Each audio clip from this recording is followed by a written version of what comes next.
field. Tony Morgan, they call him Prime Time. Nice enough to be in the flag stand to get this one started. When he shows the green flag, it is go time for the Ozark Golf Cars USRA B-Mods. Nations and Gilmore try to get away. Andy Bryant riding in third behind them. The top two cars on the racetrack will go side by side through 3 and 4, and Gilmore gets it going off the top of turn number 4. He will lead us around for lap number 1. Ryan Gilmore trying to get it done and get out and get an early lead here as he is able to get around Sean Nations. Nations behind the wheel of the 14. Shane, I don't know if you saw the text earlier, but Trenton Berry with Racing Dirt is here. He's been helping us out tonight. He rode the school bus with Sean Nations when they were growing up. I was going to joke around and say, was it the short bus? Oh, come on now. Where Ryan Gilmore has a distinct advantage, Corey, right now, as you see the battle for second, third, and fourth all side by side. When Gilmore's been here before, he has usually been behind what we call our big three in Andy Bryant, J.C. Morton, and Chris Jackson. Tonight, he actually gets to start in front, and he's already turned his fastest lap at an 18.9. Gilmore with already a 2-second advantage over the field as the 66 rolls under the flag stand. Then it'll be Nations, J.C. Morton, Ryan Eddy, and Andy Bryant, the top 5, the veteran in the All About Paws, Allen Autosports 99, right behind the 28. And Chris Jackson trying to slowly make his way up through the field in the 65. He started 7th, and he hasn't moved up from there, and that's something we don't normally see. Yeah, he's usually able to make his way up extremely quickly, but there's a lot of strong cars in front of him. That's your big difference here tonight. And I think he's one of the first ones to tell you that for a few years, he was undoubtedly one of the fastest cars whenever he came to the track, but everybody else has caught up with him. It's not that he's gotten slower, and one of the cars that's caught up with him is that 18 in J.C. Morton. He's only 69 points behind your current point leader. He's making up some ground as the season goes along, but Chris Jackson has just been dominant the last few weeks. J.C. Morton, though, with a 14 and a 15 all over him. Nations and Eddy and those red, white, and black race cars fan out behind the 18 from Springfield, Missouri. See the Racing Dirt logo across the nose of J.C. Morton's 18, but it continues to be Ryan Gilmore dominating this one.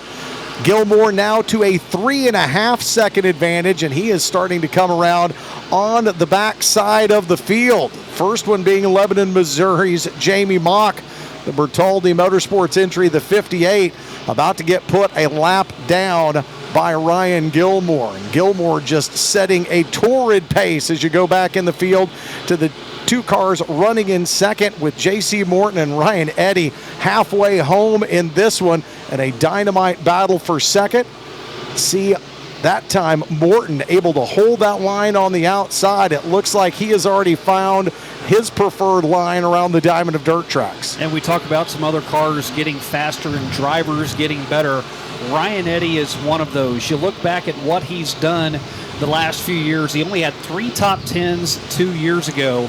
Best finish he could even muster last year was only 8th. He's topped that this year with a 5th place finish, and now he's having a podium run, so that 15 is starting to get dialed in.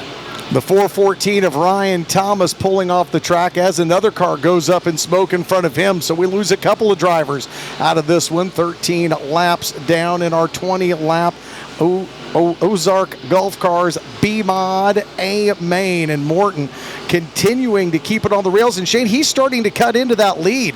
Gilmore had it up over 3 seconds a lap ago. The last 2 times now it's dropped from 2.7 to 2.5, but I don't know that the number of laps we have and the differential is going to be enough for Morton to catch him without a caution. Yeah, I think you hit it right on the head right there. In order for anybody to have anything for Ryan Gilmore, the yellow's going to have to wave, or something catastrophic is going to happen to Ryan Gilmore. It's happened before. Absolutely. Not saying that that's out of the realm of possibility, but right now Ryan Gilmore is starting to gap the field well over 2 seconds his lead. His lead now continuing to grow. as Gilmore doing a masterful job of weaving his way through lap traffic.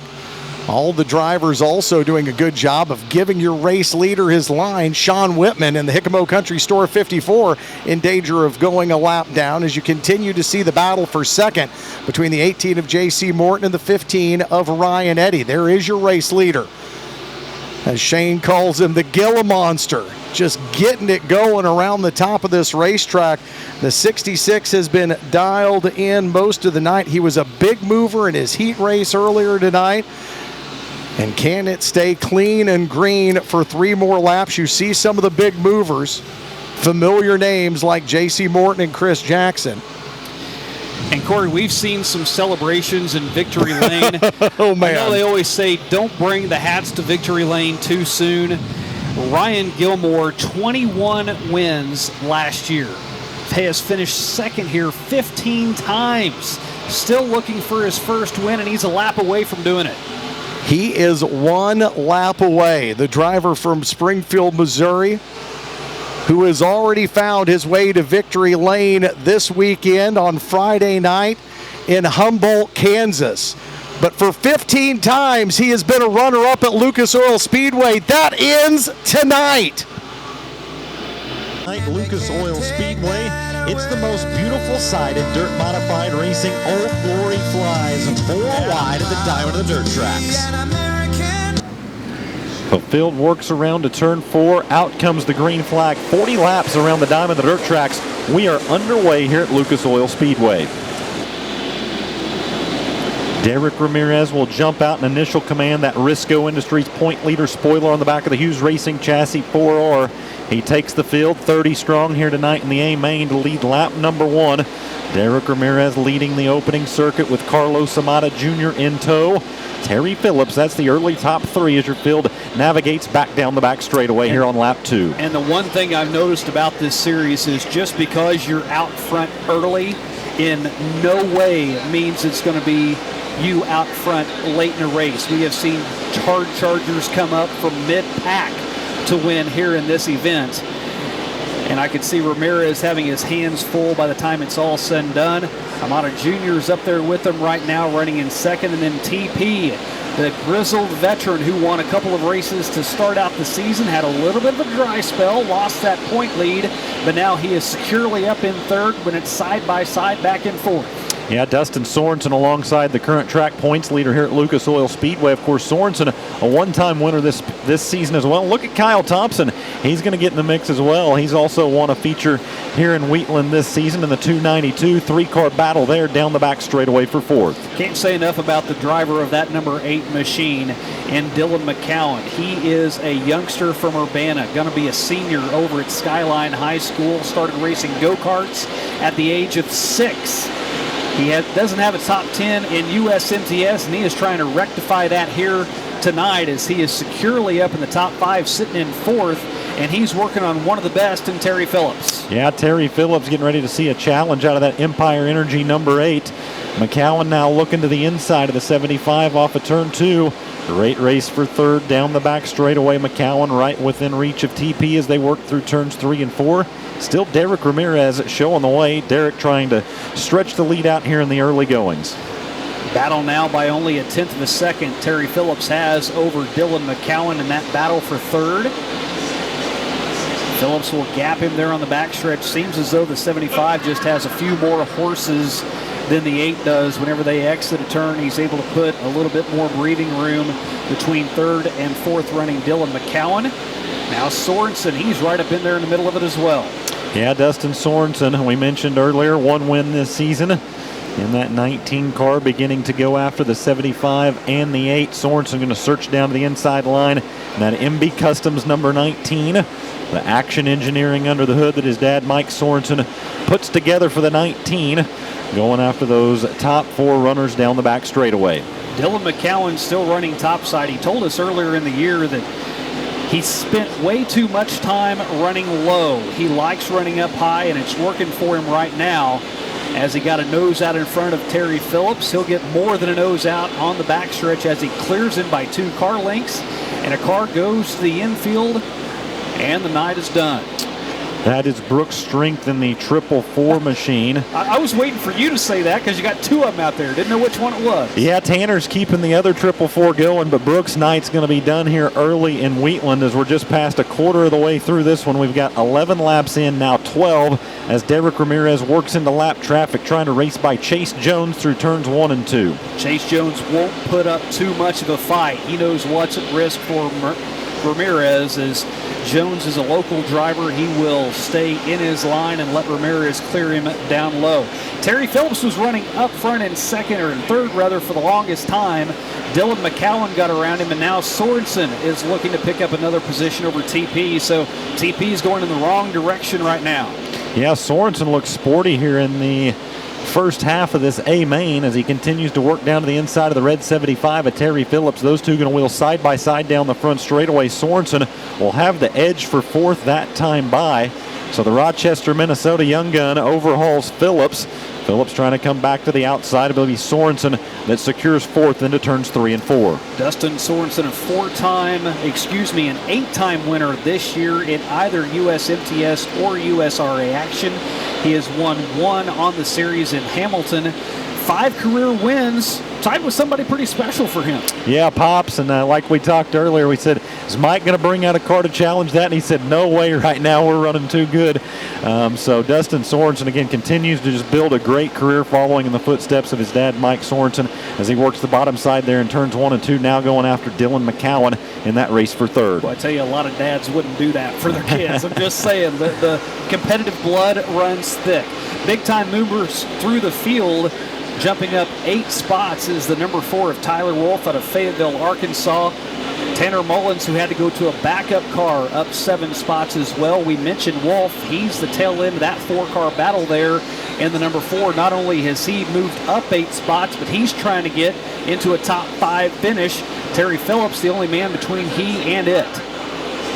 Yeah, so we will keep an eye on the hard-charging Tyler Wolf in that Lobo Racing 4W, just outside of your top 5 runners. He's right in the wheel tracks, the 75 of Terry Phillips, as we are strung all the way around the Lucas Oil Speedway right now. Derek Ramirez, your leader's working lapped traffic, but again, using every inch of this racetrack right now. He's got a little bit of clean air here before he gets to the back of Gallardo and Tanner Mullins here as we come around to the halfway point, 20 in and 20 to go. 17.2 second lap, the fastest so far for Ramirez, as he has 4 cars up in front. And how about Tyler Wolf? He's got Terry Phillips back behind him now, looking for more to the inside of McCowan. Tyler Wolf into the top 5. He'll challenge down to the inside of the 8 of McCowan. It's going to narrow up down to the inside. He's got just enough room to work with.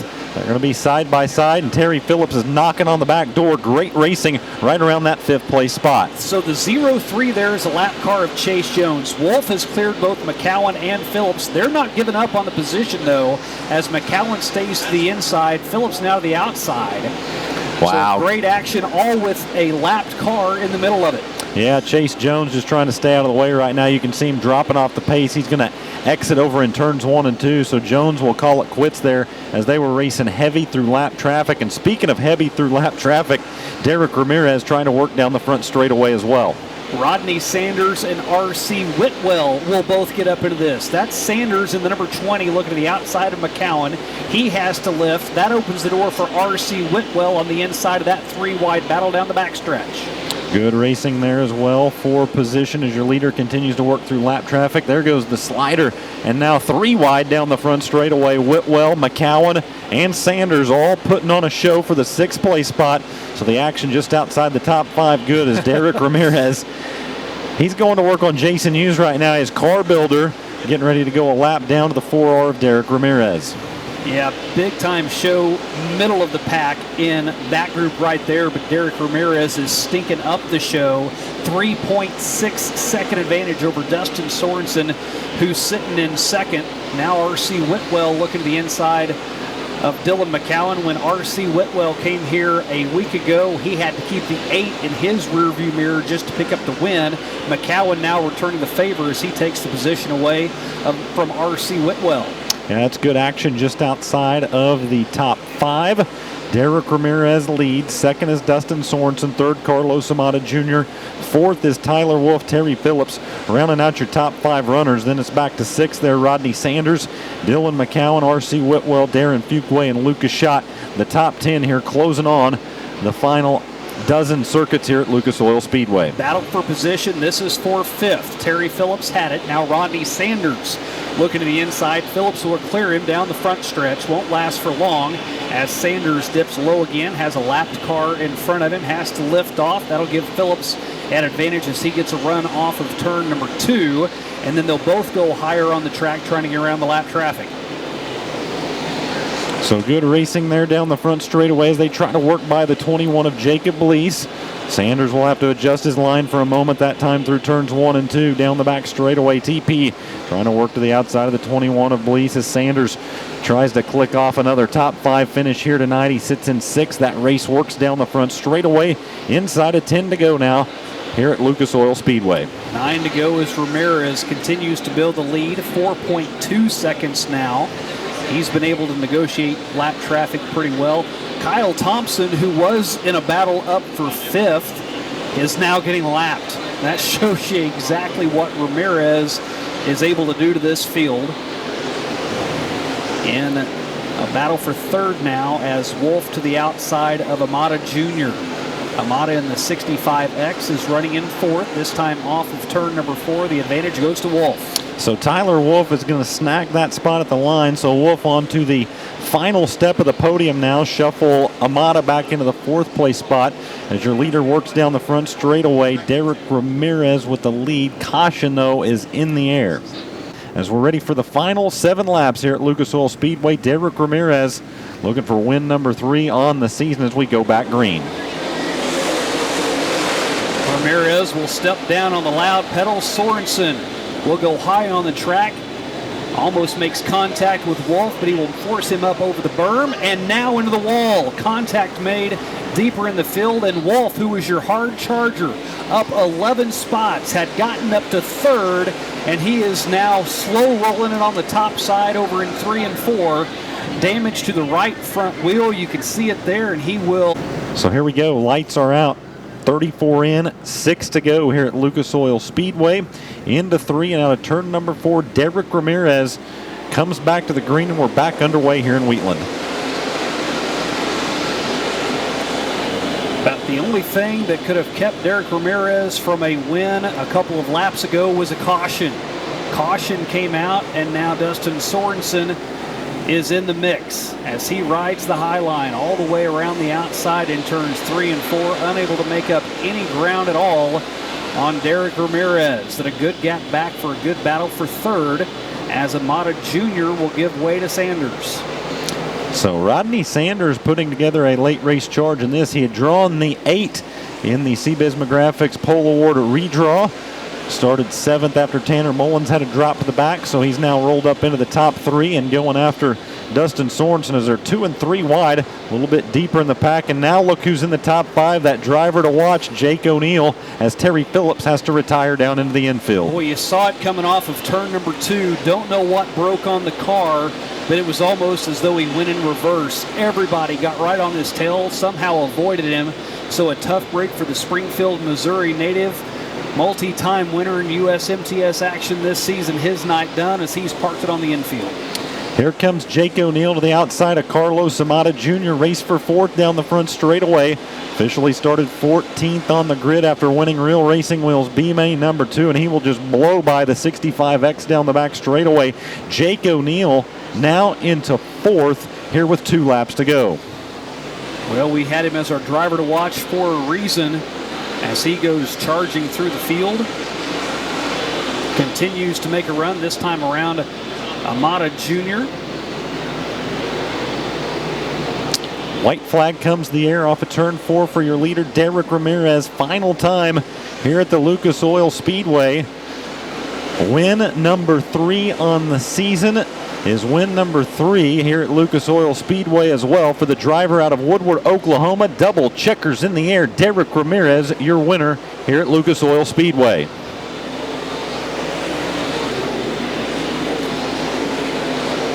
Yeah, I love this place.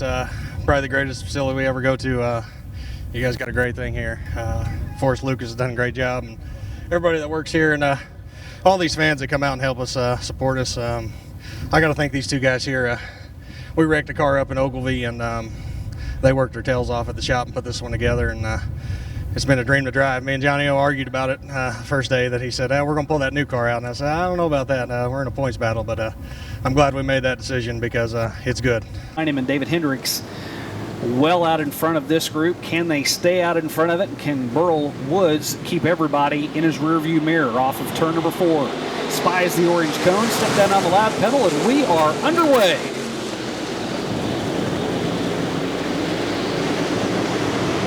Brown and Hendricks on the outside. Burl Woods on the inside. On lap 1, Derek Brown will lead off of turn 4, clear Woods by 2 car lengths. And then Ed Griggs in the 31. He's going to get up into that top 4 mix, looking the inside of David Hendricks. Those 31 cars have looked good this year, and it's not easy to pass the Buckhorn Bullet, but that's what Psycho's doing right now as he follows that red and white 26 around off of turn number 4. It'll be Griggs in 3rd, Hendricks in 4th, Keller in 5th. And there is just a gaggle of cars back there. You see momentarily Rob White Jr. in the 5 there, Keller in the 7, and Keller now trying to get his nose down in front of Rob White. He's been a winner here already this year. Keller would like to be out in front for once this season. Derek Brown by 5 car lengths off of turn 2. Woods has Griggs on his outside, Hendricks in his rearview mirror. Psycho Ed Griggs last year won 12 times in a Mod Light. Now going with the full fender cars. He still runs an IMCA Mod Light on occasion and nose out in front of Burl Woods. Actually, Ed finished top 5 last week over at Marshalltown. Also had a top 5 finish at Stewart. And he's got a top 2 run going as he has now cleared Woods and set sail. Now Hendricks, who had dropped back early, he's looking to get around the 26 and get back up to 3rd. It's still a better than a second advantage for your race leader, Derek Brown, the former street stock driver who has converted over. And actually, Derek kind of runs a little bit of everything right now. He's running a USRA stock car and leading this race. He'll also run a pure stock. He'll also run the standard street stock that we've seen here in seasons past previously at Lucas Oil Speedway.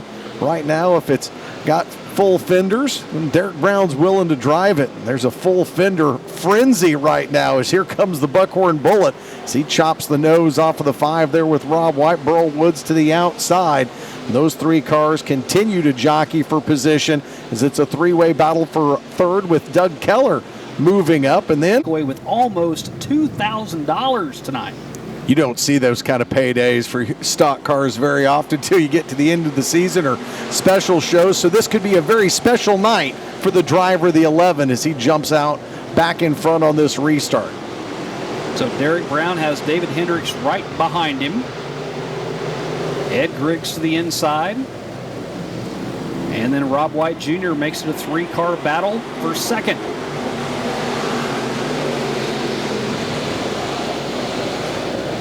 Hendricks was the runner-up last night, Shane, over in Urbana to Derek Brown. They run 1-2 right now.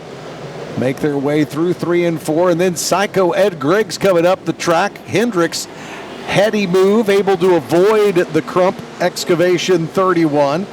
But that kind of opens the door for the 5, and here comes Robert White trying to get around the Buckhorn Bullet. Got to get around Ed Griggs first as he's on the inside. In the number 5, Ed Griggs goes back out to the top shelf, passing the midway point. You know, these cars are a handful to drive, and I think that's what makes it more fun to drive. We've talked to Mike Striegel, who typically runs a modified, a B-mod. He got behind the wheel of a street stock. He says, you know, these things are just tough to turn. You really got to work your tail off whenever you're driving them. These cars are much the same way, but they're more even, they're more balanced, and that's why you're able to see 3-wide action. Corey, earlier on this year, we were seeing 4-wide action at the line for a win. It's been a super competitive and ultra competitive series as now Psycho flirts with the cushion, gets a good run, but still not enough to get around Hendricks. Now Rob White starting to reel in your race leader, Derek Brown. Brown, before the caution, had lead times of 1.1 second, 1.2 seconds. And that has all gone away as this first 4 cars, Shane, on the track are really starting to tighten up here in the closing laps. Yeah, having that second advantage evaporate with the cars behind you battling for position, that's kind of odd. Sometimes you'll see just one car back in second able to find a better line and knife into that lead. But whenever you're actually racing side by side, doesn't happen all that often. And Rob White Jr., he is going to make a run at it. Not the first time that he has been held out of victory lane by either Derek Brown or David Hendricks. Rob White's found his way there once before. He would love to do it for a second time here this season as Ed Griggs in the 31 up high on the track. Caution has come out. Darren Phillips in the 21. Over time, by adding Lucas fuel treatment to your vehicle, it cleans and lubricates the entire fuel system. Off of turn 4, back to green flag racing action as Derek Brown, bottom of the line, trying to hold off Rob White Jr. Caution may have been all Rob White needed just to make up that 2 car lengths and get to the inside of Derek Brown. He was on his bumper, then he was at his quarter panel.